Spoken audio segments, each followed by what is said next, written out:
Ďalšiu vec, ktorú by som v rámci transparentnej Petržalky rád povedal, sú poplatky. Stretol som sa s tým, že žiadal som informácie na základe infozákona a už pred viac ako 3 mesiacmi som upozorňoval starostu a prednostu, že mestská časť Petržalka porušuje infozákon 211 roku 2000, pretože v zákone sa hovorí, citujem, informácie sa sprístupňujú bezplatne s výnimkou úhrady vo výške, ktorá nesmie prekročiť výšku materiálnych nákladov spojených so zhotovením kópií, so zadovážením technických nosičov a odosielaním informácií žiadateľovi. Pre vašu informáciu, mestská časť pýta za jednu A4 20 centov, to znamená v prepočte 6 korún.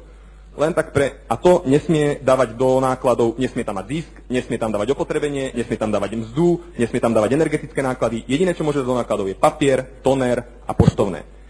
Pre vašu informáciu, napríklad Slovenská pošta dokáže, napriek tomu, že to robí komerčne, urobiť jednu A4 za 11 centov, čiže za polovičnú cenu.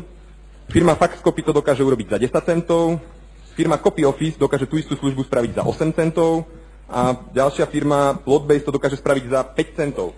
Mimo iných, ministerstvo školstva to robí za 0,02 centy a ministerstvo financií tiež. My to robíme za 10-násobne vyššiu cenu. Napriek tomu, že som na to pred 3 mesiacmi upozorňoval, do dnes dňa to nikto nezmenil a my doslova zarábame na infozákone. Sme podľa mňa v nesúlade s týmto zákonom, preto dávam návrh, aby sa táto taxa zmenila, aby sa znížila cena za jednu ofotenú A4 na minimálne tie 2 centy a nie 20 centov, ako to je dneska.